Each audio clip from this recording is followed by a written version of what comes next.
this is an iHeart podcast. Guaranteed human. Body Bags with Joseph Scott Moore. Malignant heart. That's not necessarily two words that you would commonly hear used in concert with one another. I came across this term the first time I ever looked at the murder statute in the state of Georgia when I first arrived, because I'd never heard of a charge before, coming from Louisiana, of something called malice murder. And that's actually the way they define it. Now, me being a scientist, I don't necessarily prefer the term murder. It's a lawyer's word. I like the word homicide. But just so that we understand, with a malignant heart being one of the components of malice murder, it actually kind of plays out like this. When a person causes the death of another human being with an abandoned and malignant heart. I don't know, that kind of defines the ultimate in depravity, doesn't it? That you no longer care, or that maybe you never cared and you diminished the person to the point where you could brutalize them. Well, today we're going to discuss not one, but two cases that are actually intertwined. A brother and sister that lost their lives over 30 years ago, and their cases have been solved. I'm Joseph Scott Morgan, and this is Body Bags. Horrible stuff here, Dave. These two cases, yeah, I know. Yeah, there ain't no thinking to it. This is, and the thing about it is that, when you're dealing with a case like this, or cases rather, it's those that are left behind, the family members of the Sumters. It's one of these things that they die over and over and over again, in the minds of the family, because there's no answers. There's nothing that has led to the solving of a case, of course, until recently, and an adjudication, actually. So, I was anxious to get into this case or cases with you and kind of pull it apart and talk about it a little bit today here on Body Bags. It's one of the many things that I have learned since beginning this show with you, and learning about Othram and what they have done, the work that Othram does. And you explained it to me, and I didn't have a frame of reference. I'm not a scientist guy. I'm a broadcaster, and I specialize in certain things. But, really and truly, when you get into the science of this, it's beyond what most people have the ability to comprehend.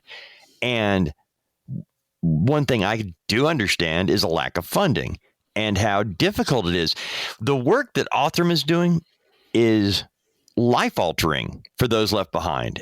Yeah. Solving crimes by science is amazing. And the work that they do is so intense that they actually have a timer on each of the scientists and how long they can work in a row on a particular thing, because it does get so intense. But the bottom line, and I go back to you telling me what was going on, and I had no idea that they had to actually crowdfund. I thought there's this bucket, and based on what we have learned recently about government waste, I don't know why there hasn't been a bucket of money waiting for them whenever they need something, just to grab a scoop of cash, boom, get it done. But Othram is actually crowdfunding. People like you and me, writing small donations, are actually helping to provide answers to questions that families have been asking for decades. And in this particular case, it's a crime that occurred July 15th, 1990. Now, where were you? Think about it, friends. Where were you July 15, 1990? And realize that is the time since then We're looking at 35 years. Yep. Brother and sister were murdered, and they didn't have an answer. Who did it? How can we prove it? And it wasn't something they didn't look into. It was investigated.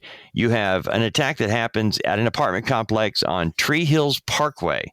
This is in DeKalb County, Georgia. Now, police arrived. Pamela Sumter is 43. She's able to tell officers that she has been raped and stabbed, and that her brother, 46-year-old John Sumter, has also been stabbed and possibly is dead in the apartment next door. Think about that for a minute. She's able to tell police, I know I was raped. I've been stabbed. She knows she's breathing some of her last probably, and tells them, my brother might be dead next door. She's able to give police just enough information that they can begin an investigation. And without that, we wouldn't have the results that we end up having 35 years later, Joe. Still an awfully long time. So starting at July 15, 1990, the stabbing deaths. I do want to point out one thing, that Pamela did not die immediately. It was some time in between. She languished for a few days before she actually passed away. But she was able to give police enough information to begin the investigation. So starting there, how did we get lost along the way with having that much information, Joe? We started July 15, 1990. We've got the stabbing death of John Sumter. We have Pamela Sumter has been raped and stabbed, and she has actually told police enough information that they can begin an investigation because she doesn't die right then. Her brother was dead, but she did not die for another 2 weeks. But she was fatally, is it called fatally or mortally wounded, right? When somebody has injuries that lead to death. Yeah, I like that. A mortal wound, implies that it's going to be unsurvivable. And here's the thing: is you don't know. When clinicians are going in to assess an individual, particularly if they've been stabbed multiple times, as crass as it sounds, you're essentially puncturing the body multiple times, and not only are you affecting that kind of top layer of the body where you're passing through all kinds of vessels. You might even be breaking bones with a knife. We know that a knife was involved, but then you get into the various organ systems. And this is not something that's ordered like surgery. Okay. You've got this kind of randomized stabbing most of the times and cuts that happen all over the body. So yeah, you never know where, with every stab that comes along, suddenly the chances of survival are, percentage-wise are diminished every time. Did the surgeon get everything when they're doing emergency surgery to try to get these things closed off, microvessels and all those sorts of things?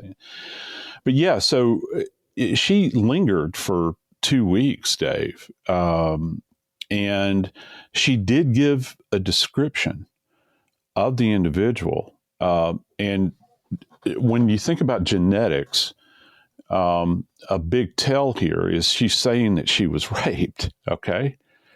That's very important.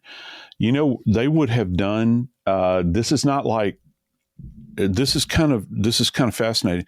They would not have done a rape kit on her at the morgue, because if she lingered for 2 weeks, okay, then just being in the hospital for 2 weeks is going to, all of your evidence is going to be gone by that time. Okay. So they would have done, in the state that she was in, Dave, just imagine this trauma that she had endured. They would have done a rape kit on her, maybe, in the emergency room while they're trying to save her life, because they understand the importance of this genetic material, even in 1990. Now, we did not have the same technology, obviously. And I know we harp on this all the time.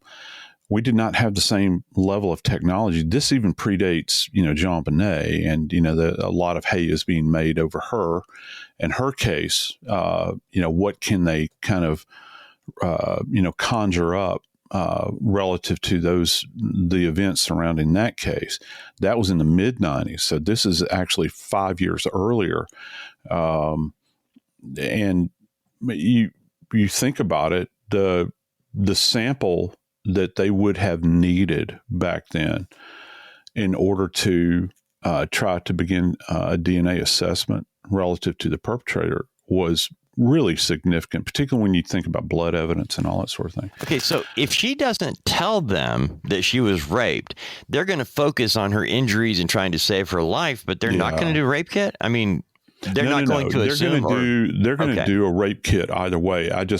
It's just one of those little things that you think about as a death investigator and this goes to the mentality of the investigators at that time and also the nursing staff, that they saw the need. They saw the need to go to, because you've got a woman that is actually verbalizing, Dave. I mean, she's saying, I was raped. Okay. Yeah. And my brother is probably dead next door. She's able to give them a tremendous amount of data, and that's just not something many times that you come across. And it's kind of the cases like this are outliers relative to where you have a homicide case where you've got a rape victim who will, in fact, become a murder victim because she succumbs in 2 weeks, where, you've got this kind of statement that is made. And here's something that our listeners, might not be aware of. There's this idea of what's referred to as a dying declaration. I've always been fascinated by this. And the way the court looks at this information that is conveyed by somebody, and I always imagine it like I have this kind of dramatic thing in my mind where dying declaration, you've got somebody that's rolling code 3, they're in the back of an ambulance, lights and sirens, and you've got some orderly, EMT, or maybe even a cop that's sitting on the bench in the back of the ambulance. The person's covered in blood.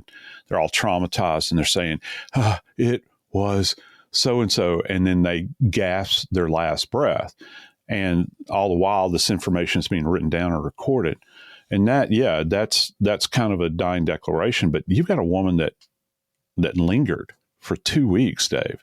Now, we don't really know her clinical status, if she drifted into a coma, and then she was just kind of in that stasis, which you go into, as a result of blood loss.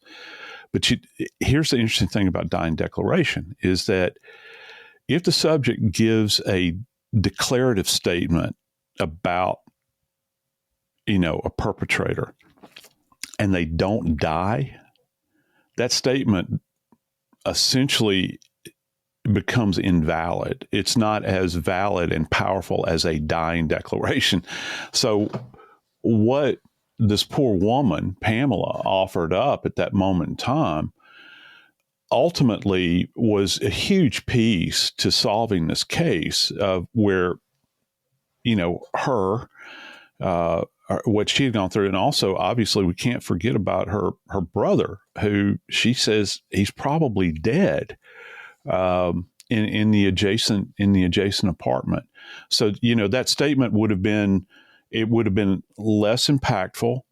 And the way the court looks at it apparently is that if the defense, there's nobody to be cross-examined at that point in time for the defense. And so it's very, very powerful if you can anchor that statement in the early beginnings of the investigation. All right, well, let me ask you this, Joe, because again, not being a medical guy, not being a scientist, to me, it seems like she's able to describe or give them the basics of what has transpired. I think my brother's dead. I've been raped. And she's able to talk to them enough to communicate all of what has taken place. Now, they're able to get her to the hospital. And then, as you mentioned, we don't know if she drifted off into a coma or what happened. But for her to have lived for an additional 2 weeks, to have been alive, I guess in my mind's eye, I'm thinking, wait a minute, you're alive when you got at the hospital. they're able to treat your wounds and to stop whatever internal bleeding is going on. Why would somebody die like that? It seems to me, and I know I'm wrong, I can't quite fathom how somebody could survive the injuries enough to tell you what has happened, get to the hospital, and remain alive for 2 weeks before they eventually die. Yeah, I think the key word here is catastrophic injuries. Like, there are just some injuries that people sustain, particularly if you're going into organ systems. If you think about, again, the authorities have not, offered up, the specifics here relative to the trauma that she sustained, the extent of it. However, if you're talking about multiple, let's just say, for instance, she had multiple sharp force injuries to the liver. Okay. Well, one sharp force injury to the liver is significant, but let's just say you got multiple. Oh, and by the way, yeah, we clipped a lung. And by the way, you got the spleen, and by the way, you got into the bowel. So you've got all this matrix of all of these things that the surgeons have to account for in order to sustain life. And we're not even talking about, say, for instance, a long life that can be lived here. We're just right now, they can stem the bleeding, they can do transfusions, all that sort of thing. But how many surgeries can one individual endure, to go into those various systems and stem the bleeding permanently to get that person on the road to health? And, with something like a multiple stabbing that has occurred, it's catastrophic.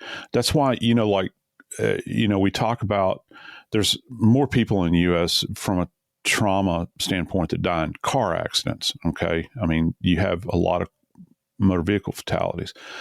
Well, one of the reasons is that those injuries many times can be so extensive, and it's the tiniest of little things within that matrix, that can lead to a death. Maybe you'll be able to, fix, a ruptured bowel, a bowel that's been torn, but it's the bone fragment that got into the liver or got into the lung. And how do you, that's why surgery, and surgeons in particular, trauma surgeons, are amazing, because of what they have to do, all the calculus they have to do, in their brain to try to determine how to evaluate. And that's one of the things that, you talk about triaging patients that come in. And in Pamela's case, they are dealing with so much. I think it's a miracle she probably survived 2 weeks.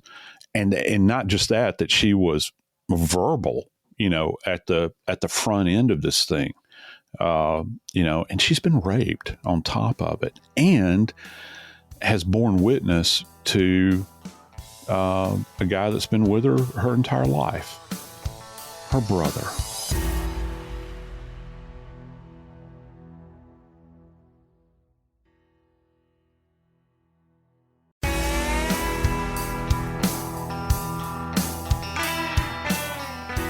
After a period of time, I'm thinking that the authorities are believing that, that it's particularly on the front end. When you get a physical description, and I'm thinking about back then, you get a physical description of an individual.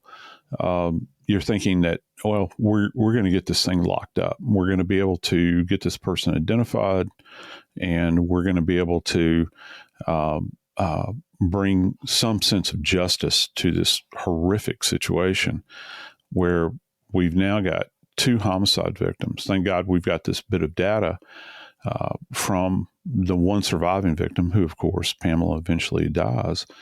And she's able to give the script of an individual. And the upside, I think, for them, and it seems rather benign, is that you've got a subject that is, in fact, that you're dealing with a male population because you have a rape at this point in time. So any mystery there may have been about, was this a female that came in and attacked this brother and sister?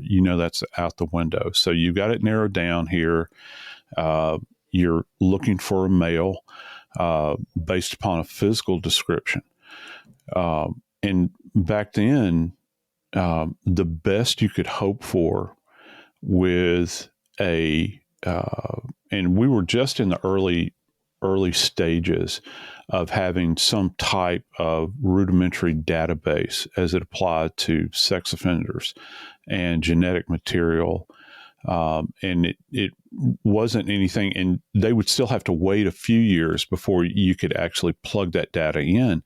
So in the state of Georgia, at just the local level, they're not getting any hits at all as to who may have been responsible for, let's face it, this savagery that was exacted upon this brother and sister.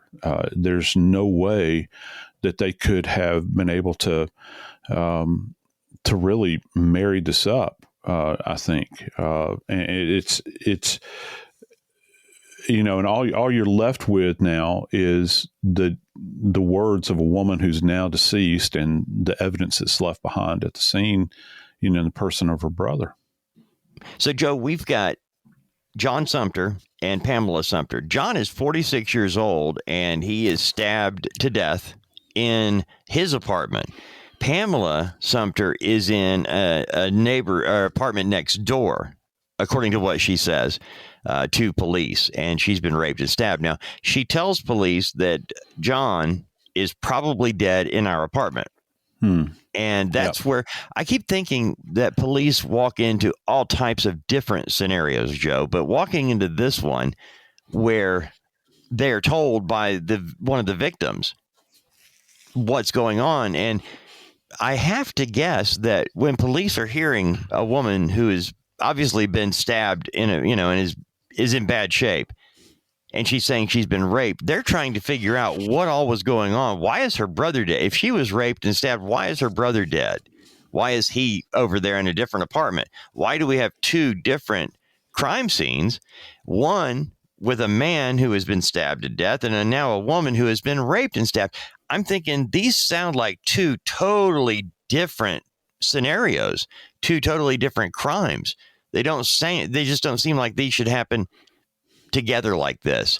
So as you begin looking into it, how do you start? What kind of information are police looking from you? I think that probably trying to understand the different. Well, let's just look at the blood, okay? Because we've talked about so many times on body bags relative to kind of the commingling of blood and the overlay that takes place when you have multiple victims of stab wounds or shootings, where you've got copious amounts of blood everywhere. How do you make sense of this?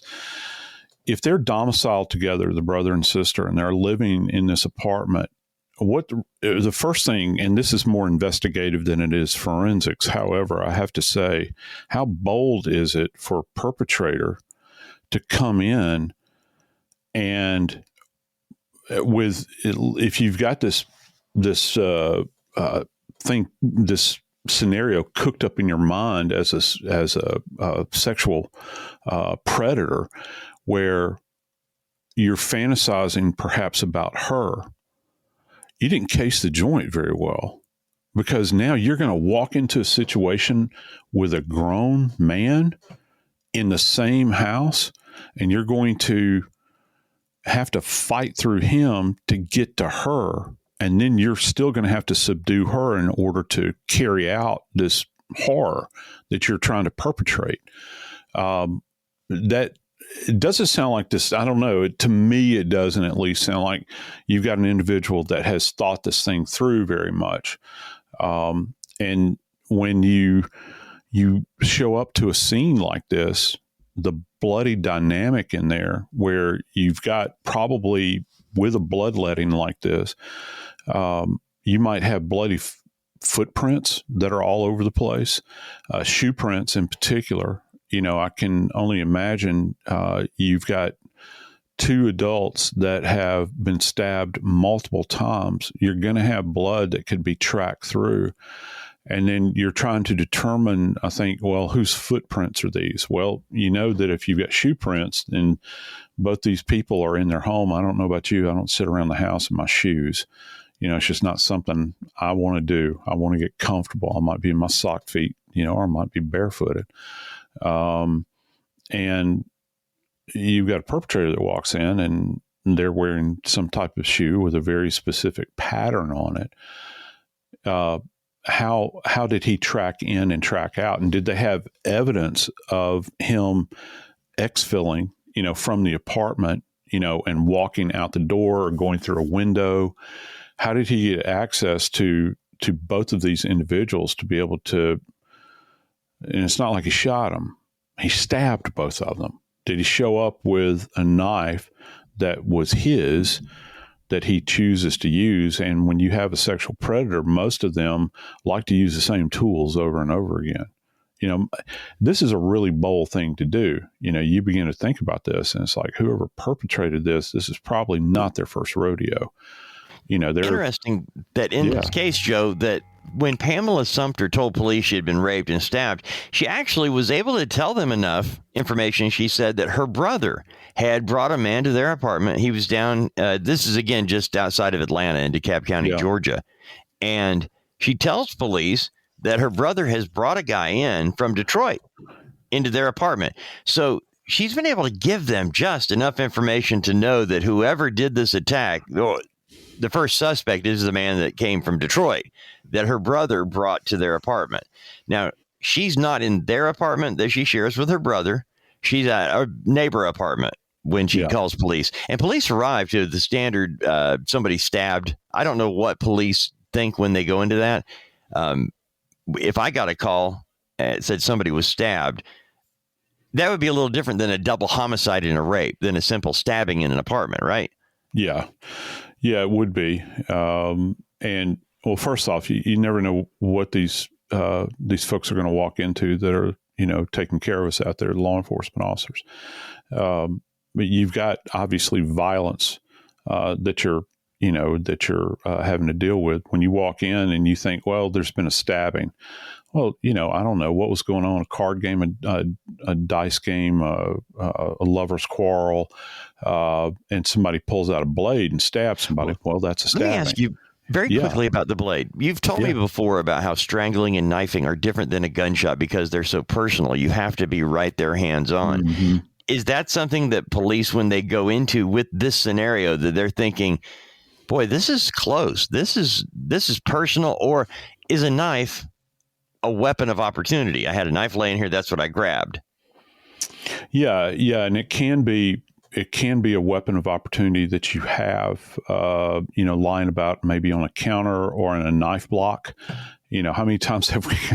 It seems like I was doing a show the other day, the case that was being covered, and I don't know if it was Nancy or who it was with. There's so many appearances, gang. I got to tell you that Joe Scott Morgan is the most sought after forensic guy in America. And I know that there are times when I know what our schedule is, you and me, and I see you on a network at 10:30 at night, doing something. And it's like, in 6 hours, I know where he's going to be. You got to sleep sometime, Joe. You got to sometimes. And I've been paying the price for it lately. You think about the knife blocks. We were just talking about a case and they all run together, unfortunately. And those are weapons of opportunity. You look over with most serialized events. If you have an individual that is participating, in this violent sexual fantasy that they have, they're going to carry a knife with them. If the knife is part of that fantasy, part of the attack fantasy that they're, and that's why the beauty of that for us in forensics is to try to understand the nature and dimensions of the knife, because what we will do, we track knife wounds in the morgue just like we do gunshot wounds to a great degree. Let's say, for instance, we have a knife wound to the chest. Okay. Well, we're going to do the external examination, and we're going to get the depth of the wound. People think about that, but there's also the external dimensions of the defect that's left behind. First off, you have to be able to categorize it. And the biggest thing with knife wounds is you want to know if it's a single-edged or double-edged knife. There's not that many double-edged knives that are out there that you come across. You're thinking, when you think double-edged, you think dagger.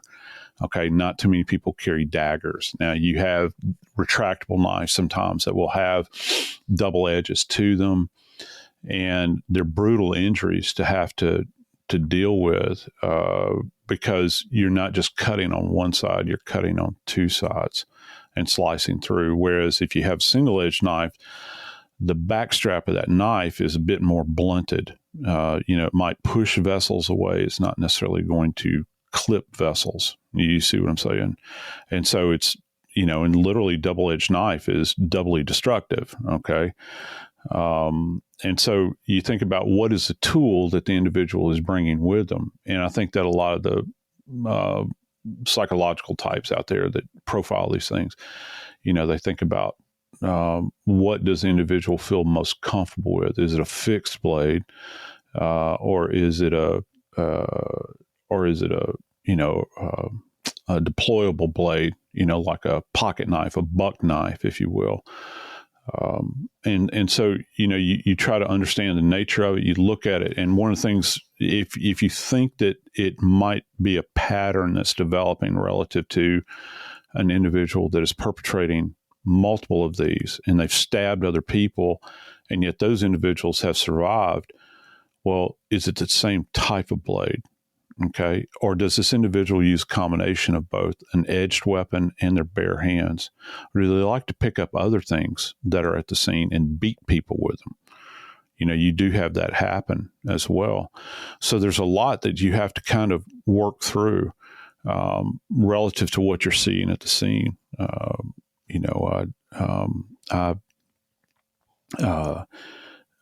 I've worked cases where I've got these really violent perpetrators that have not only stabbed and choked, but for instance, they like to stomp as well. I remember working a case of an 8-year-old girl that this guy had choked this little 8-year-old girl as he sexually assaulted her, and then stomped her into the ground. He was wearing a very specific pair of shoes with a distinctive pattern, and we could still see the pattern on her face. Well, he had done this to other people over the years, and shoes change over a period of time, but the methodology is still very much the same.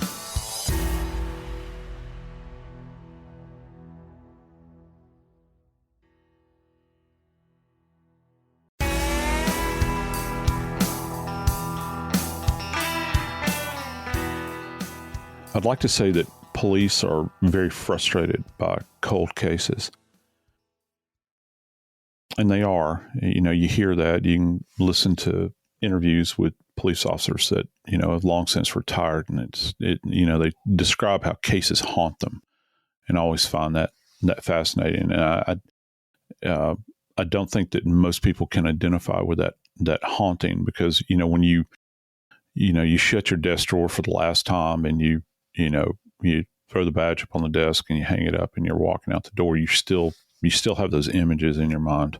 You still have those, you can still see the family sitting there before you weeping, and you're no closer to an answer than you were, the day that the case happened, or at least you would think that that's the case. And you never know. I think even as an individual that was intimately involved in the case, you never know what's really going on, particularly after you walk away from it. You never really know what's going on. In this case, Dave, you've got you've actually got a DA investigator involved in what's now a 35-year-old cold case that's conducting an audit of and I hate to reduce it down to this, but this is just the way it works. Out of all the cold cases that they had in DeKalb County, Georgia, he's doing an audit, and it's like a probability audit. What are our best chances of getting a case off of the books? And in this particular instance, this DA investigator decided to go and not just get one, but two off the books. And boy, did he meet with success, Dave. I've looked into this because I've often wondered, Joe, money comes into play. Yes, and in the last, since 1990 till now, the technology has changed, especially, my goodness, from 90 to 95. I think about that, and I think of how much we learned because of the O.J. Simpson trial being broadcast on television. That has to mean something. I think it does anyway, because people actually, just regular people in all walks of life that were interested in that case because of the former NFL player, Hall of Famer, celebrity actor, and all that, accused of this heinous crime against his ex-wife. It dealt with domestic abuse and so many other things. And because of that, we as a nation and beyond looked at it and watched it. And we heard about DNA. We heard testimony about blood that we never would have heard, except for that trial being on the air. And I think that caused a lot of things that we're still thankfully dealing with now, where I think there's money available on the federal level that investigators can go back and do an audit on. We've got all these unsolved crimes, but in this case here from 1990, we've got blood, we've got possible person, we've got a suspect. We couldn't tie him to them. What can we do now? And so when they've exhausted all they can do, meaning I'm talking about investigators at that local level, and even at the state level, sometimes time and money come into play. And once they gather the info, what do we do with it? We haven't solved it. We just have the information. Yep. And that's where Othram comes in. This incredible company that thankfully you've introduced us to them and you've explained so much more. But all those years later, what do you do, Joe? You've got this cold case that is now 30 plus years old. It's a double homicide and a rape that nobody has been punished for. Nobody's been held accountable. Yet you've got people that are in the grave and their family doesn't know what happened and how they ended up there. You hope that, you do hope that there is, I don't know, you're looking for a life ring at this point in time to try to hopefully, salvage something. And you understand that the technology is there, and will you have the resources to be able to put this forward? And look, everybody struggles with money, and that extends out to, you got this one cop, and it's probably a team, but they've talked extensively about the DA investigator in these particular cases. And he can't reach into his wallet and say, hey, I'm going to go out here and independently solve this case and finance the whole thing.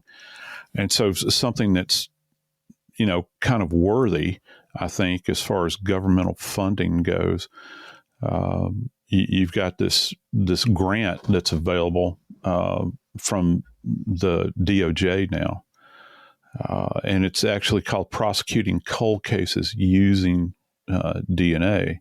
And there's a pool of funds that are out there in this particular case to do this. Now, you have to understand, DeKalb County is, it's not just a bedroom community of Atlanta. I mean, it is, as a matter of fact, part of Atlanta rests within, the city of Atlanta rests within DeKalb County. So I didn't know that. It is part of Atlanta. Oh yeah. Yeah. And it is part of Atlanta, and you're talking about a place that has money. Okay. They do have money, but what are they going to throw the money at locally? And what are they going to, where do you get the manpower? Well, in this particular case, the DeKalb County District Attorney's Office actually has their own cold case team. And you've got grant writers that are on, you know, a lot of these staffs that are out there, and they're looking for funding. They always say this, looking for funding opportunities. They do this at universities as well. And this is certainly something I think that is most worthy of all. You know, you want to, it goes back to a quote from a guy named Vernon Gebreth that wrote a book called Practical Homicide Investigation. I think it's in the foreword of that book. It's like a reminder. You know, he's a retired lieutenant with NYPD, and he's famous for this book. He's traveled all over, has written this thing, and the statement in the front of it is, he says, we do God's work. And it's always that kind of anchoring moment, you know, where you realize that what you're doing is something that many people have forgotten about, or they don't want to hear about. Many times they don't want to hear about the brutality of what we do and what we've seen over the years.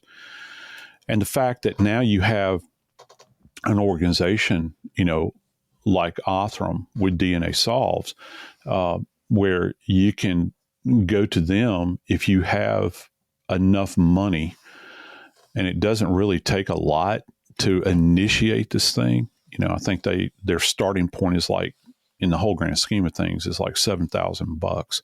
A lot less than I thought. I thought we were talking hundreds of thousands of dollars to get started. And when I found it was $7,500 to get started, it's like, you've got to be kidding me.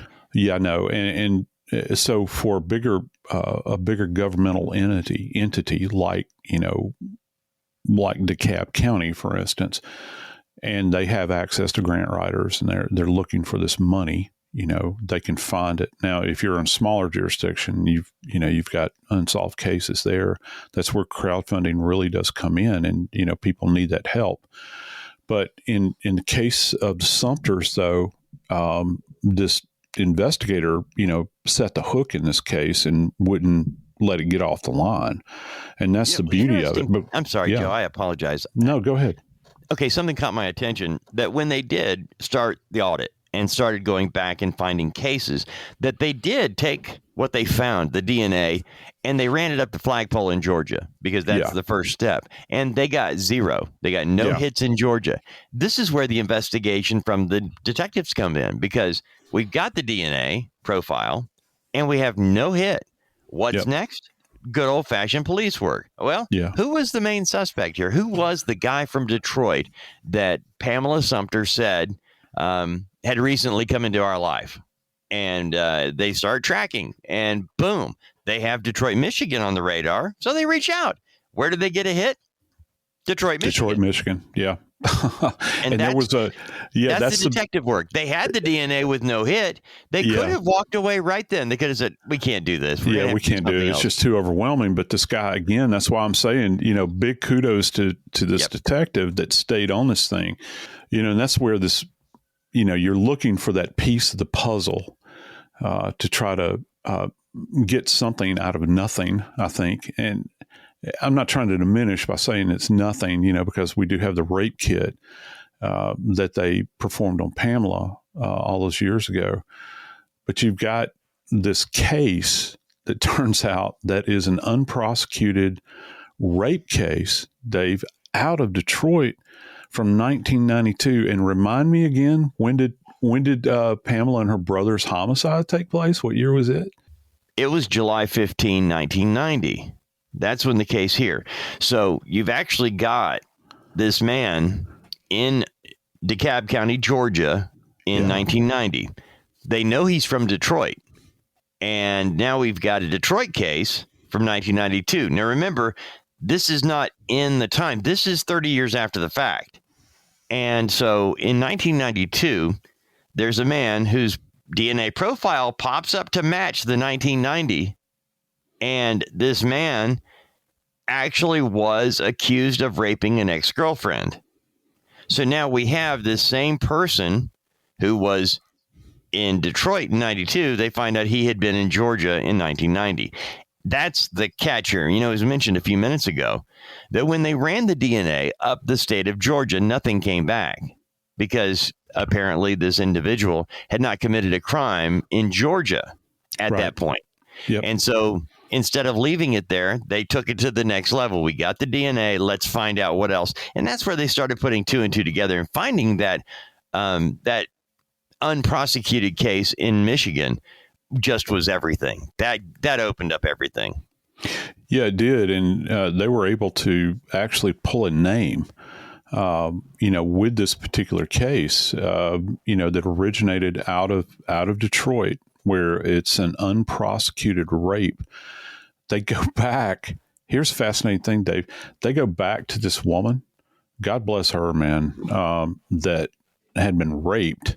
Can you imagine? No, I can't. Guts. It's just, it's beyond the pale. You think, she had been raped all those years ago, and she's known, she's probably known who this is. And she says that it was actually her boyfriend, a fellow by the name of Kenneth Perry. Well, that's enough for the police to go out and be able to get a warrant, to take this guy in. And as it turned out, it was, the DeKalb County Fugitive Squad that went, and he's now living in Loganville, Georgia, which is Loganville is in an adjacent county to DeKalb County. And they served that warrant on the house, and, he didn't resist, when they go in to hook him up. He's 56 years old now, by the way.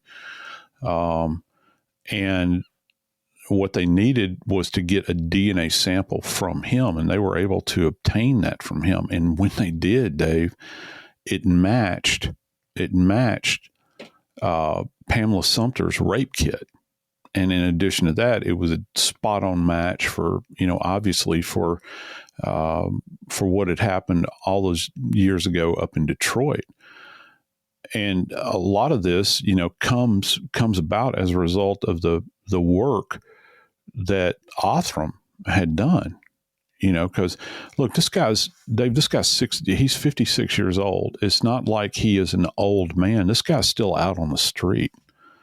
And the terrifying thing about this is that you wonder how many other cases there are that are out there that have DNA linkage back to him. Are there any other open cases? Because the way I look at it, if you'll walk into a place and you'll perpetrate 2 homicides, there's not a whole lot more that there's. Let me see. How can I put this? The brakes are really off morally at this point in time. You'll pretty much do anything. You'll pretty much do anything to anybody. And he's only 56. He's still roaming the countryside, living life out in Loganville, Georgia, while this poor woman up in Detroit is still probably dealing with nightmares after all these many years. And both of the Sumter siblings are dead cold in the grave. And their families are probably, their family, and we have statements from them. The family is, has been waiting all these years for something to happen. And David, finally happened. And, we've pointed this out on numerous occasions that this took a combination of the work that Othram does and detectives who didn't give up. And I like pointing that out because so much, I wrongly thought, hey, you get a DNA sample from somebody, that you're done. We can find this, boom, boom, boom. Everybody's DNA is somewhere, that kind of thing. I really did think that until we started doing these cases. And oftentimes we realized how many times a detective, an investigator, underpaid, overworked, could legitimately walk away from a case and say, enough. We did our best. We couldn't find anything. Move on to the next one. It's a math issue, but they didn't. They don't. These guys, these men and women, they don't give up. They are looking for justice. There's a different streak in them, in their personality, in their character that takes them up. That's where the respect comes in for that blue line. I look at those individuals and I think about the time that they invest away from their families, away from not going out golfing, not taking that vacation because they want to solve this crime. And that's what it takes on the part of the detectives. And then Othram, they come in with that same intensity to actually solve a crime that's over 30 years old. And I have to wonder how many other crimes will be solved as they start exploring this guy as a possible suspect in other related crimes. Yeah, I agree. And I'll be very interested to see if he's part of, involved in any other cases that might be out there. But I know that through this, the wonder of forensic genetic genealogy, when this untested rape kit, that had, that had been sitting on the shelves for all this period of time, it was handed over to Othram, and they were able to get a match through forensic genetic genealogy. It's one more of these people that are off of the streets. I think that for people that are still alive, that are involved, family members that remember these victims, it's a bit of peace that has come their way. However, I wonder how many others are having sleepless nights right now because they don't have answers. Maybe this guy is the answer relative to being a perpetrator. I don't know. We'll see. But I'm hoping that you will consider, just for a moment, the possibility of helping out Othram and understanding.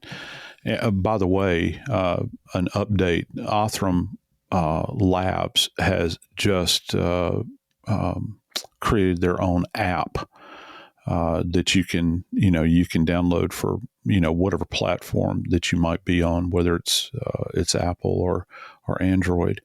I've downloaded it to my phone. I get an alert every time a new case is solved. Phone went off a couple of times this past week, and it's like a miracle, happening every single time that this thing goes off. But I urge you to download their app, Othram, that is, and also check out their website. It's DNAsolves.com. That's DNAsolves.com. You can go there and you can, contribute as much as you possibly can. And if it's just a few bucks, push it that way. You never know. The dollars that you give to them and that you give to this program, no matter how insignificant you might think that is, it might be just enough to push things over that limit that they have, where they have to have those monies in order to initiate the opening or the follow through on one of these cases. You never know. You might be part of it. You might be part of the solution. Just as kind of a final here, I think that it's with as much joy as you can muster over something so dark. Just last week, Kenneth Perry was found guilty and convicted on 2 counts of malice murder, 2 counts of felony murder, rape, 4 counts of ag assault, 2 counts of ag battery, 2 counts of possession of a knife during the commission of a felony, and theft by taking. I'm Joseph Scott Morgan, and this is Body Bags.